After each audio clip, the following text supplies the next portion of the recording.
Bismillahirrahmanirrahim. Assalamualaikum warahmatullahi wabarakatuh. Di sini kami dari kelompok 9 yang beranggotakan Amalia Zurufah, Anissa Ismahani, dan juga Aida Lutfiyah akan mempresentasikan tentang uslub al-madah dan juga azam.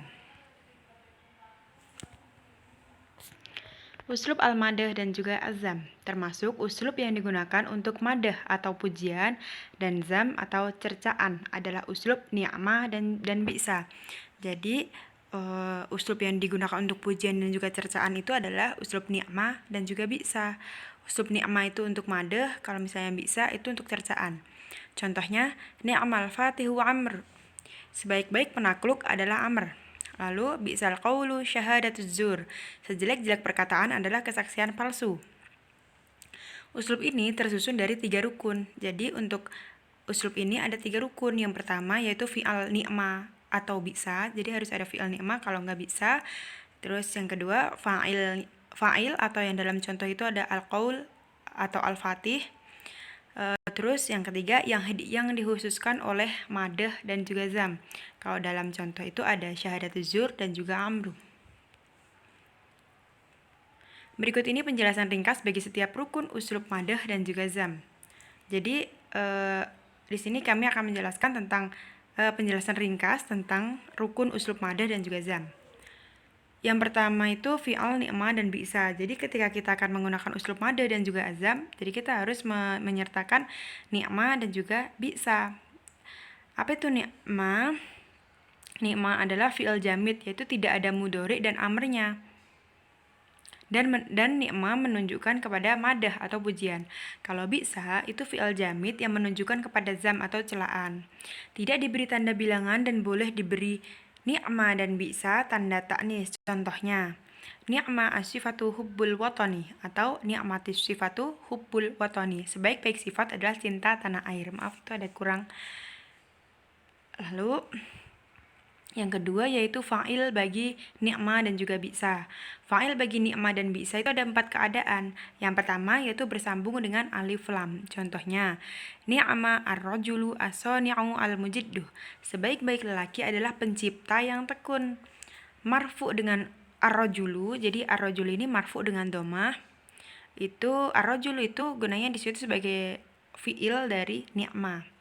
Lalu yang kedua, bi'salismu al-fusuqa ba'dal iman. Sejelek-jelek nama panggilan adalah nama kefasikan, padahal ia beriman. Yaitu di Quran surah Al-Hujurat ayat 11. Lalu setelahnya ada dimudhafkan kepada isim yang bersambung alif lam. Contohnya ya, bi'sal masiru al-ashrori as-sujunu. Sejelek-jelek tempat kembalinya penjahat adalah penjara. Nah, isim yang masiru, isim alif lam marfu dengan domah. Jadi al-masiru ini dia marfu dengan domah karena dimudhafkan kepada bi'sa. Lalu setelahnya ada berupa domir yang diberi tamyiz nakiro. Contohnya tamyiz nakiro itu ni'ma khuluqan al-amanata. Sebaik-baik akhlak adalah amanah. Fa'ilnya adalah domir mustatir, tersiratnya huwa. Jadi khuluqan ini kembali ke huwa, tersiratnya domir mustatirnya. Khuluqan adalah tamyiz mansub dengan fathah. Lalu yang terakhir berupa isim mausul, man atau ma. Contohnya, bi'sa ma taf'ulus sariqatu. Sejelek-jelek yang engkau perbuat adalah pencurian.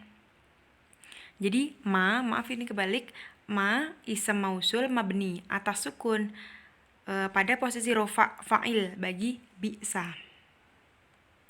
Lalu setelahnya ada yang dikhususkan oleh madah dan zam. Yang dikhususkan oleh madah dan zam isim yang ditujukan untuk dipuji atau diceca dan selalu diirab sebagai mubtada. Kalimat dari fi'il madah atau zam dan fa'ilnya sebagai khobar. Jadi yang dikhususkan oleh madah dan zam itu ditujukan untuk pujian ataupun celaan saja. Dan i'rabnya untuk madah dan juga zam, ni'mah dan bi'sa ini selalu mubtada. Kalimat dari fi'il madah atau zam dan fa'ilnya sebagai khobar.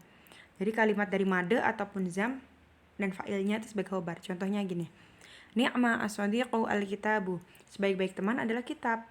Nah, i'rabnya bagaimana? I'rabnya al-kitabu mubtada marfu dengan domah. Kalimat dari ni'ma dan fi'ilnya as-sadiqu. Terus, pada posisi rofa khobar muqaddam boleh mengedepankan isim yang dihususkan atas fiil. Jadi pada posisi rofa khobar muqaddam atau pada posisi tertentu, isim ini boleh dikedepankan yang dihususkan atas fiil. Contohnya, al-kitabu ni'mas shodiqu. Ketika demikian isim tersebut diirab sebagai mubtada dan kalimat setelahnya sebagai khobar. Jadi al-kitabu sebagai mubtada dan kalimat setelahnya sebagai khobar karena dia ada posisi rofa khobar muqaddam. Lalu catatan, la habbiza, ini terbalik tulisannya. La habbiza itu untuk zam, sama seperti bisa. Jadi kalau misalnya kita nggak pakai bisa tapi kita pakainya la habbiza itu tidak apa-apa. Kalau misalnya habbiza itu sama artinya madeh, artinya sama dengan nikmah. Fa'il bagi keduanya adalah the dan yang dihususkan di i'rab sebagai mubtada. La habbiza an-nifaq. Sejelek-jeleknya adalah kemunafikan. Huruf nafi la itu adalah huruf nafi, lalu habbi fi'il madhi jamid, the isim isyarah mabni pada posisi rofa fa'il, lalu an-nifaqu yang dihususkan dengan za mubtada marfu' kalimat dari fi'il. Habbi pada posisi rofa khobar muqaddam, za dan fa'il. Sekian presentasi dari kami. Kurang lebihnya mohon maaf apabila ada salah kata ataupun salah dalam menjelaskan, kurang jelas dalam menjelaskan. Mohon dimaafkan. Terima kasih. Assalamualaikum warahmatullahi wabarakatuh.